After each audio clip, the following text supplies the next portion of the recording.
김어준입니다. 이정열 공장장 대행. 네. 사무장에서 출세했습니다. 잘하고 있나 저는 안 궁금합니다. 못해! 전혀 못해! 무슨 꿀보이스 깔끔하다 뭐 이런 말도 있는데 들어보니까 전혀 걱정이 안 됩니다. 예. 제가 어디 갔냐 궁금해하신 분들 궁금하지 마시고요. 저는 잘했습니다. 새해 뵙겠습니다.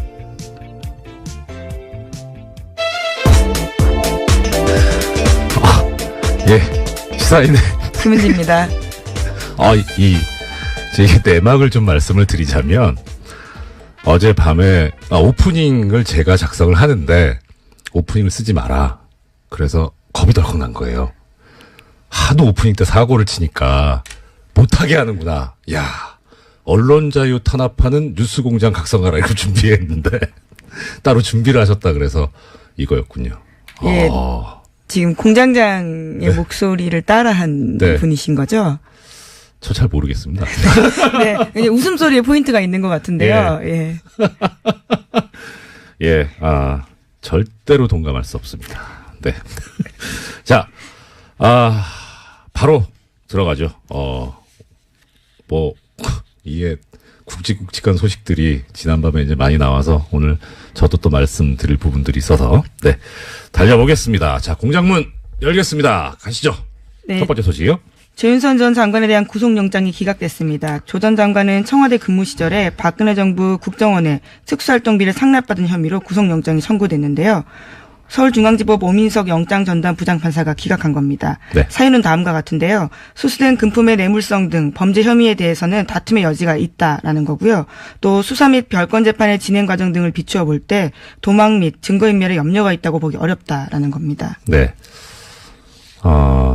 많은 분들께서 새벽에 눈을 뜨시고 나서 바로 혈압을 급상승시킨 뉴스였죠. 근데 이게 좀 송구스러운 말씀인데 저는 이거 좀 예상이 되는 거였어요. 어제 그래서 말씀을 좀 드리기가 좀 조심스러웠었는데 일단 이거 1인 2역을 할 수도 없고 네, 예. 영장 전담 다시 수석으로서 이게 미니 예, 인터뷰를 좀 하셔야 될 것 같아요. 본연의 업무로 돌아가서 네. 지금 그 조윤선 전 장관에 대해서 구속영장 청구가 기각이 되면서 영장 청구 기각 사유를 밝힌 게 아까 김 기자님께서 말씀드린 내용대로입니다. 수수된 금품의 뇌물성 등 범죄 혐의에 대해서 다툼의 여지가 있다. 그러니까 항상 말씀드리지만 다툼의 여지가 있다 이 말씀은 피의자가 주장하는 내용이 그대로 밝혀진다면 무죄가 선고될 가능성이 있기 때문에 그래서 이런 경우에는 범죄 혐의가 제대로 이제 나중에 유죄가 선고될 거라고 확 어느 정도 인정되지가 않기 때문에 그래서 구속할 수 없다는 그런 이유인데요. 그 근거가 된 게 이제 수수된 금품의 뇌물성. 조윤선 전 장관이 정무수석 시절에 돈을 국정원으로부터 받았는데 이게 그럼 뇌물이 아니라는 거냐? 네, 이게 이 상식하고 또 좀 어긋날 수 있는데. 네, 매달 500만 원씩 5천만 원 가량의 돈을 받았다라고 그렇죠. 합니다. 예. 이 정무수석이라고 하는 자리하고 국정원, 국가정보원이라고 하는 데하고 조직하고 비교를 해보면요. 우리가 일반적으로 뇌물이라고 생각을 할 때 어떤 경우냐면, 내가 이러이러한 현안이 있는데 당신이 그거를 해줄 수 있는 자리에 있으니까 이것 좀 해줘라 하면서 금품을 주는 거잖아요. 그러면은 국가정보원 입장에서 볼 때 정무수석한테 그런 청탁을 할 만한 사유가 뭐가 있을까? 사실 따져보면 없어요. 그래서 이제 만약에 뇌물을 주는 상대방이 대통령이면 이거는 뇌물이 되죠. 왜냐면은 국가정보원의 인사권을 대통령이 가지고 있기 때문에 그래서 인사청탁한다는 그런 어떤 포괄적인 직무 관련성을 가지고 줄 수 있는데 이건 약간 좀 약간 그렇다라는 생각을 했었어요. 근데 그 전에 이게 처음에 문제가 됐던 그 사안이 뭐였냐면 문고리 3인방에 대해서 이걸로 이제 뇌물로 구속영장 청구가 있었는데 그때 사실 좀 걱정이 됐었거든요. 엄밀하게 말하면 국가정보원하고 문고리 3인방하고 또 이게 관련이 없는데. 네, 그런, 뇌물에 대한 대가성에 대한 부분이죠. 그렇죠. 예, 직무 예. 관련해서. 근데 그게 어떻게 해결이 돼서 영장이 발부가 됐냐면 이 박근혜 전 대통령 시절에 청와대 구조가 워낙 특이했었기 때문에 원칙적으로 법률적으로 보자면 비서관은 아무 이런 직무 관련성이 없지만 이 사람들을 통하지 않고서는 갈 수가 없어요. 접근이. 그러니까 결국 이 문고리 3인방과 박근혜 전 대통령을 하나로 볼 수 있는 거죠. 일종 공범의 형태로 볼 수 있기 때문에 그래서 법원이 그런 관점 하에서 인정하고 나갔을 수 있는데 문제는 당시에 검찰이 얘기했던 거는 이 박근혜 전 대통령과 비서관들을 한 몸으로 본 게 아니라 통으로 청와대라고 하는 그런 관점으로 바라봤었더라고요. 그래서 나온 말이 상납이라는 말이 나왔었고 근데 그때 영장이 그대로 발부되고 통과가 되니까 이번에도 같은 구조를 유지했던 게 아닌가 싶은데 사실 좀 그렇죠. 게다가 여기에 이 지금 기름을 부은 게 뭐냐면 그 판결이 옳은 건 저는 아니라고 생각하는데 이 조윤선 전 장관에 대한 예전 1심 판결. 네, 블랙리스트 혐의에 대해서요. 블랙리스트에 관해서. 진행 중입니다. 예, 이제 선고만 남았죠. 거기서 그 재판부가 판결 이후에 아주 황당한 논리를 제시를 하는데 뭐 애청자 여러분들 기억하실 겁니다. 어차피 보수 정권이 잡았으니까 보수적인 견지를 유지해야 되니 진보적인 보수적이지 않은 사람들 뭐 연예인들에 대해서 지원을 하지 않을 수도 있는 거 아니냐 이런 황당한 얘기를 하거든요. 그리고 그다음에 조윤선 전 장관 같은 경우에는 그 당시 판결에서 보면 구조를 판결에 나오는 그런 이유에 따라서 봤을 때 구조가 뭐였냐면 이분은 아무것도 모르는 분이었잖아요. 허수아비였잖아요. 그러니까 그걸 그대로 지금 1심 판결이 그렇게 나와 있고 아직 그 판결이 뒤집어지기 전인 이상 영장전담 재판부에서 볼 때는 이분은 허수아비인데 돈을 받았어요. 그러면 이걸 뇌물이라고 볼 수 있겠느냐. 이 돈을 받은 게 옳다, 뭐 잘한 거다 이런 차원을 떠나서 과연 이게 뇌물로 볼 수 있는 범죄냐 하는 데 대해서 인정하기가 그렇게 쉽진 않았을 겁니다. 근데 우리 애청자분들께서도 잘 알고 계시겠지만 지금 서울중앙지방법원의 영장전담 판사들이 너무 황당한 결정들 많이 해왔잖아요. 근데 저는 이거는 그냥 죄송합니다. 수긍이 가는 뭐 그럴 수도 있겠다라는 그런 결정인데도 불구하고 큰 믿음이 안 가는 게 전과들이 너무 많아서 그래서 다른 생각으로 한 게 아닐까. 그러니까 해설을 해드리긴 해드립니다만 사실 좀 의구심이 있기는 있습니다. 그래서 총체적으로 보면 이 결정에 가장 큰 문제점을 제공한 데는 종전 1심 재판부입니다. 그 판결이 지금 여기에 영향을 상당히 미쳤었고 그래서 지금 검찰에서 재청구 얘기도 나오고 있는데 오히려 이 항소심 판결이 나오는 거를 지켜보고 하는 게 어떨까 싶은 생각도 듭니다. 거기서 만약에 1심 판결이 뒤집어진다면 뭐 그거 할 수도 있죠. 거기서 다시 법정 구속이 될 수도 있고 하니까 여기에 그렇게 좀 더 집중하는 게 과연 필요한지 약간 의문이 들고요. 또 하나는 검찰의 수사 계획이 뭐였는지는 저로선 정확히는 알 수는 없는데 사실 정무수석이 돈을 받았고 이게 뇌물이라면 비서실장, 그다음 대통령 여기까지도 당연히 연결이 돼야 되는데 이걸 향후에 수사하려고 한 건지 아니면은 거기는 뭐 혐의점이 발견이 안 돼서 지금 조윤선 전 장관까지만 얘기를 한 건지 그거는 잘 모르겠어요. 그런데 이 돈을 주게 된 이유와 관련해서 돈을 금품을 제공한 그 쪽에 이야기가 있었다고요. 네, 죄송합니다. 어제 채널A 쪽에서요, 그 조윤선 전 장관의 방어 논리에 대해서 좀 보도를 한 바가 있습니다. 그 내용들을 보면요, 이병기 전 국정원장과 조윤선 전 수석의 친분 때문이다라는 건데요. 이를 지시한 이병기 전 국정원장은 개인적 친분 때문에 돈 줬다라고 진술했다고 합니다. 그래서 월 500만 원 정도는 큰 돈이 아니다라고 여겼다라는 이야기도 했다고 하는데요. 그래서 국고손실죄로 위반이라면 합당한 처벌을 받겠지만 뇌물은 아니다라고 주장하고 있는 겁니다. 국고손실죄가 더 센데 원래 왜 이러시는지 모르겠어요. 근데 그렇다면은 액면 그대로 받아들이면 이 말이 진실일 수도 있을 것 같아요. 근데 이 말이 진실이더라도 더 아프죠. 우리 국민들 입장에서 보면 아니 도대체 이건 무슨 우리가 뭐 뼈 빠지게 벌어가지고 일해서 벌은 거 가지고 세금 냈는데 그걸 자기들 이게 후배가 불쌍해 보여가지고 주는 이런 돈으로 쓰였다는 게 네, 월 500이 큰 돈이 아니다라는 주장도 좀 황당하고요. 게다가 검찰에서는 돈 준 방식에 대해서는 주목하고 있는데 네. 잡지에 현금 봉투 끼워서 조심히 그러니까 몰래 줬다라는 거거든요. 이제 그만큼 이 돈을 주는 것이 적당하진 않다라는 것을 스스로 인식했다라고 판단하는 거죠. 농담할 분위기는 아닙니다만 이 잡지가 시사인이라면 좀 어느 정도는 정상 참작의 여지가 있지 않나? 네. 청와대에서 시사인을 현금 봉투에 끼워서 줬다면 그것도 놀라운 뉴스겠네요. 네. 예. 자, 그러면 여기에 관해서 이제 채널A도 보도를 했는데 조윤선 전 정무수석은 비서관이 줘서 받았을 뿐이다. 예, 결국은 또다시 허수아비 논리를 이야기하고 있는 건데요. 네. 그냥 줬으니까 받았을 뿐이고 이것이 위법한지 몰랐다라는 주장을 하고 있습니다. 그래도 나름 아시는 분들은 아실 텐데 이 조윤선 전 장관이 저랑 사법연수원 동기거든요. 이분이 연수원 때 아니랬는데 갑자기 정치계로 들어가서 허수아비가 되셨는지 왜 이렇게 이게 저 법률계에서는 이렇게 얘기합니다. 우리가 그 항변이라는 말을 쓰잖아요.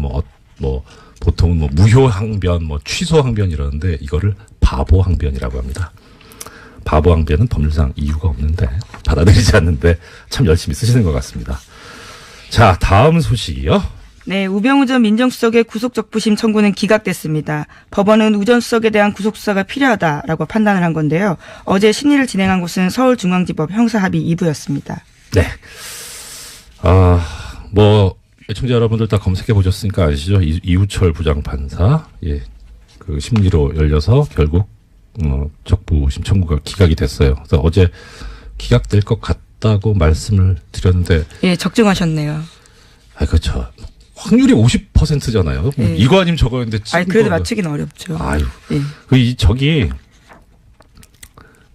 사실 어저께 말씀을 드릴 때 이게 워낙에 뉴스공장이 영향력이 큰 방송이라서 말씀을 잘못 드리면 이 재판에 영향력을 행사하려고 하는 게 아닌가 싶어서 되게 조심스러웠는데 이우철 부장판사가 저하고 같은 재판부에서 근무를 했었거든요. 1년 동안.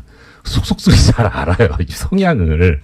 그래서 하나 걱정스러웠던 거는 그러니까 진짜 정말 정의롭다까지라고 평가는 못하겠지만 또 존경하고 믿고 따르는 선배인데 이분이 그 성향을 보면은 그동안에 오염되지만 않았다면 그러면 당연히 성향상 이런 자신의 권력을 사적인데 동원하고 이용하는 거에 대해서 하는 게 그걸 못 참는 분이거든요. 그런데 그러니까 소위 말하는 정말 정통 보수적인 그런 분이어가지고 근데 늦게까지 안 나와서 오염되셨나? 이거 퇴근 전에 6시 전에 분명히 나올 줄 알았는데 그건 좀 걱정을 했었어요. 근데 역시 기대를 벗어나지 않는. 네. 근데 또 한편으로 이제 이건 어떤 개인적인 거 말고 구조적인 걸 말씀드리자면 이게 원래 구속적 부심의 본래 모습이에요. 지금 영장을 발부했던 권순호 부장판사가 사법연수원 26기거든요. 그 다음에 이우철 부장판사가 사법연수원 25기입니다. 그러니까 물론 그렇게 선배라고 치면 선배일 수는 있는데 이렇게 같은 급의 지방법원 부장판사들이 한 결정에 대해서는 서로 존중을 하고 그래서 영장 발부 이후에 나온 사정만 가지고 이게 석방할 어떤 이유가 합당하냐 아니냐 그렇게 심사해 왔는데 이걸 무너뜨린 게 예전에 김관진 전 장관 때 신광열 부장판사였죠. 그러니까 그때 다들 이거 이러다가 어떻게 하려고 그렇게 하나는 그런 비판이 나왔던 거고요. 네, 그 관련해서 뉴스가 어제 또 네. 나왔습니다. 그러니까 김관진 전 국방장관 같은 경우에는 군사이버사령부가 댓글을 통해서 선거에 개입한 혐의로 구속된 바가 있는데요. 네. 범죄 성립 여부가 불투명하다라는 이유로 적부심에서 풀려났습니다. 그런데 어제 국방부가 비밀예자 문서를 보면요. 김 전 장관에게 불리한 내용들이 들어있습니다. 총선을 앞두고 당시 여당을 지원하려고 한 뚜렷한 정황이 있다라는 건데요. 그렇기 때문에 이 적부심이 적절했나라는 논란이 일고 있습니다. 네. 이 부분에서 제가 하나만 더 말씀을 드리자면 여기는 또 법규가 애매모호하게 돼 있어요.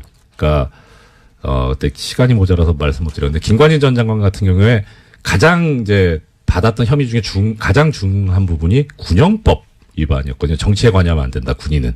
근데 이분은 군인이 아니잖아요. 현재는 민간인이죠. 민간인이죠. 그러니까 원래 군형법 적용 대상이 아닌데 그런데 그럼 왜 군형법을 적용을 하느냐. 군인과 함께 범죄를 저질렀기 때문에. 그래서 군형법을 적용을 해가지고 구속영장을 청구를 해서 그게 발부가 됐는데 문제는 그거예요. 정부조직법인가에 보면 정확하게 지금 기억이 가물가물한데 국무위원, 그러니까 지금 장관은 국무위원이잖아요. 이 국무위원은 그 정치 관여하는 데서 처벌 조항이 없어요. 정치 관여를 하면 안 되지만, 정치 운동을 하면 안 되지만.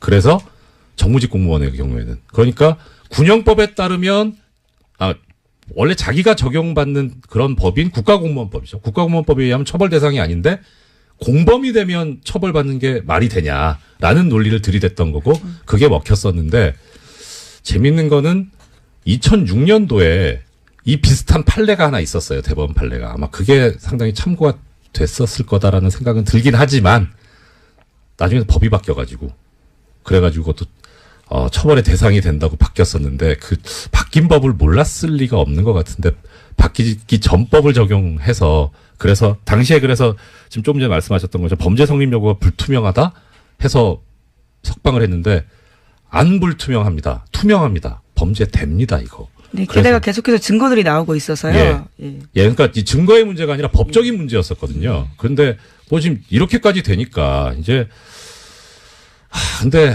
뭐 마지막으로 이 부분에서 하나만 더 말씀드리자면 그 당시에 그 신광열 부장판사를 비롯한 서울중앙지방법원 형사수석부가 무슨 만행을 저지른 거냐면 이 군이 댓글을 달면서 정치에 관여한 부분에 대해서 새로운 증거가 정말 뭐 한 트럭이 나와도 구속적 부심에서 석방이 된 경우에는 피의자가 도주했거나 증거를 인멸한 경우가 아니라면 그걸 그 동일한 범죄 사실을 가지고 구속을 다시 할 수가 없어요. 새로운 증거가 아무리 나와도. 그래서 적부심이 그만큼 무서운 거거든요. 진짜 조심했어야 되는데 그렇게 하고 나니까 참 더 허탈한 거죠. 우리 국민들 입장에서 보면 증거는 계속 쏟아지고 있는데 법적으로 방법이 없으니까요. 네, 그런 문제가 있습니다. 예, 다음 소식은요. 네, 어제 한일 위안부 합의 검증 보고서가 나왔습니다. 이면 합의는 없었다라는 박근혜 정부 발표는 거짓말이었다라는 건데요. 비공개 합의문이 따로 있었습니다. 2015년 공개한 합의문에서 한국 정부는 주한 일본 대사관 앞에 소녀상에 대해서 적절히 해결되도록 노력한다라고 명시했는데요. 하지만 일본 요구로 만들어진 비공개 문건은 따로 있었습니다. 여기에서 어떻게 이전할 것인지 구체적으로 한국 정부 계획 묻고 싶다라고 하니까요. 한국 정부에서는 적절히 해결되도록 노력한다라는 내용을 넣었습니다. 뿐만 아니라 제3국에서 소녀상이나 기린비 설치하는 것이 적절하지 않다라는 일본 쪽의 이야기에 대해서도요. 노력하겠다라는 답을 했습니다. 네. 일단 이 문제에 관해서는 잠시 후에 우리 정대협의 윤미향 대표님 모시고 말씀을 들을 예정이어서 거기서 자세히 나오겠습니다만은 그냥 어떻게 보세요? 저는 이 위안부 피해자 이 관련 한일 합의를 보면서 그러니까 법률적으로 보면 첫째는 장관들이 했잖아요. 그러면 국가를 대표해서 이제 양국에서 나왔단 말입니다. 합의를 했어요.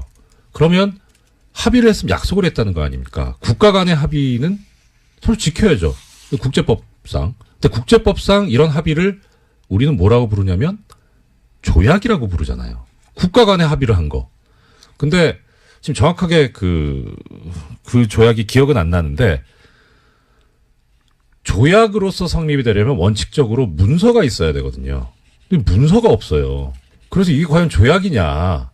국제법적으로 지켜야 될 의무가 있는 합의인 거냐. 근데 게다가 비공개까지 있어요.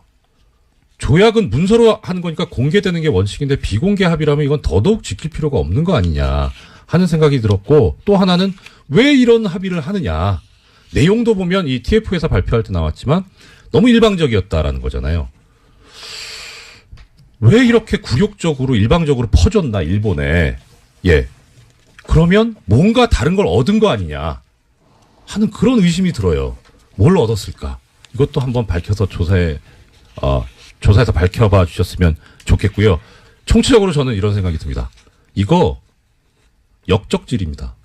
대한민국은 민주공화국인데 대한민국의 국민인 위안부 피해자 할머니들의 의사를 전혀 고려하지 않고 그분들의 인권에 반해서 나라를 팔아먹은 것과 같지 않냐. 저는 그렇게 생각합니다. 네, 어제 나온 내용들을 보면요. 박근혜 전 대통령이 연내 타결을 압박하면서 결과적으로 우리 정부가 끌려다니는 모습들을 만들게 됐다라는 겁니다. 네.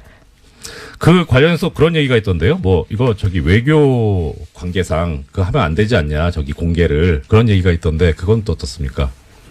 네, 그와 관련해서 어제 윤병세 전 장관 같은 경우에는요, 네. 그런 주장들을 했습니다. 피해 할머니들이 고령이고 합의가 시급했기 때문에 관련된 사업들을 수용했다라는 이야기도 하고 있고요. 네. 예. 하지만 어제 또 불가역적 관련된 표현에 대해서도 나온 부분들이 있는데, 네. 원래 굉장히 문제가 된 표현이지 않습니까? 그렇죠. 우리 쪽 요구와는 굉장히 다르게 쓰였다라고 하는데요. 일본 정부에 의해서 이 불가역적 표현이 오히려 일본에 유리하게 쓰였다라고 합니다. 예. 뭐 무슨 생각으로 시작한 건지 모르겠는데 이렇게 뭐 이용을 당했든 강하게 협력을 했든 간에 이거는 민족 반역적인 그런 책임을 면할 수가 없다. 저는 그런 생각입니다. 벌써 시간이 이렇게 됐네요. 지금까지 시사인의 김은지였습니다. 감사합니다. 네, 고맙습니다. 오프닝을 제가 작성을 하는데 오프닝을 쓰지 마라. 그래서 겁이 덜컥 난 거예요. 하도 오프닝 때 사고를 치니까 못하게 하는구나. 야, 언론 자유 탄압하는 뉴스공장 각성하라 이거 준비했는데 따로 준비를 하셨다 그래서 이거였군요. 예. 지금 공장장의 네. 목소리를 따라한 네. 분이신 거죠? 저 잘 모르겠습니다. 네. 이제 웃음소리에 포인트가 있는 것 같은데요. 예. 예, 절대로 동감할 수 없습니다. 네. 자, 바로 들어가죠. 이게 굵직굵직한 소식들이 지난밤에 이제 많이 나와서 오늘 저도 또 말씀드릴 부분들이 있어서, 네. 달려보겠습니다. 자, 공장문 열겠습니다. 가시죠. 네. 첫 번째 소식이요. 조윤선 전 장관에 대한 구속영장이 기각됐습니다. 조 전 장관은 청와대 근무 시절에 박근혜 정부 국정원에 김어준입니다. 이정열 공장장 대행. 네. 사무장에서 출세했습니다. 잘하고 있나 저는 안 궁금합니다. 못해! 전혀 못해! 무슨 꿀보이스 깔끔하다 뭐 이런 말도 있는데 들어보니까 전혀 걱정이 안 됩니다. 예. 제가 어디 갔냐 궁금해하신 분들 궁금하지 마시고요. 저는 잘했습니다. 새해 뵙겠습니다.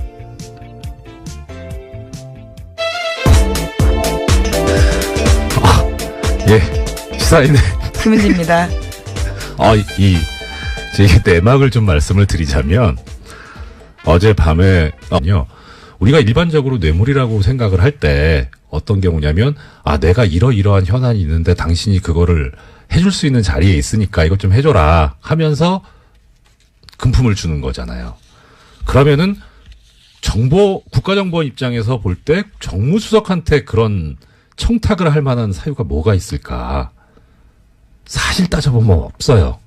그래서 이제 만약에 뇌물을 주는 상대방이 대통령이면 이거는 뇌물이 되죠. 왜냐면은 국가정보원의 인사권을 대통령이 가지고 있기 때문에. 그래서 인사청탁한다는 그런 어떤 포괄적인 직무 관련성을 가지고 줄 수 있는데 이건 약간 좀 약간 그렇다라는 생각을 했었어요. 근데 그 전에 이게 처음에 문제가 됐던 그 사안이 뭐였냐면 문고리 3인방에 대해서 이걸로 이제 뇌물로 구속영장 청구가 있었. 특수활동비를 상납받은 혐의로 구속영장이 청구됐는데요. 서울중앙지법 오민석 영장전담 부장판사가 기각한 겁니다. 네. 사유는 다음과 같은데요. 수수된 금품의 뇌물성 등 범죄 혐의에 대해서는 다툼의 여지가 있다라는 거고요. 또 수사 및 별건 재판의 진행 과정 등을 비추어 볼 때 도망 및 증거인멸에 염려가 있다고 보기 어렵다라는 겁니다. 네. 많은 분들께서 새벽에 눈을 뜨시고 나서 바로 혈압을 급상승시킨 뉴스였죠. 근데 이게 좀 송구스러운 말씀인데 저는 이거 좀 예상이 되는 거였어요. 어제 그래서 말씀을 좀 드리기가 좀 조심스러웠었는데 일단 이거 1인 2역을 할 수도 없고 네, 예. 영장 전담 다시 수석으로서 이게 미니 예, 인터뷰를 좀 하셔야 될 것 같아요. 본연의 업무로 돌아가서 네. 지금 그 조윤선 전 장관에 대해서 구속영장 청구가 기각이 되면서 영장 청구 기각 사유를 밝힌 게 아까 김 기자님께서 말씀드린 내용대로입니다. 수수된 금품의 뇌물성 등 범죄 혐의에 대해서 다툼의 여지가 있다. 그러니까 항상 말씀드리지만 다툼의 여지가 있다 이 말씀은 피의자가 주장하는 내용이 그대로 밝혀진다면 무죄가 선고될 가능성이 있기 때문에 그래서 이런 경우에는 범죄 혐의가 제대로 이제 나중에 유죄가 선고될 거라고 확 어느 정도 인정되지가 않기 때문에 그래서 구속할 수 없다는 그런 이유인데요. 그 근거가 된 게 이제 수수된 금품의 뇌물성. 조윤선 전 장관이 정무수석 시절에 돈을 국정원으로부터 받았는데 이게 그럼 뇌물이 아니라는 거냐? 네, 이게 이 상식하고 또 좀 어긋날 수 있는데. 네, 매달 500만 원씩 5천만 원 가량의 돈을 받았다라고 그렇죠. 합니다. 예. 이 정무수석이라고 하는 자리하고 국정원, 국가정보원이라고 하는 데하고 조직하고 비교를 해보면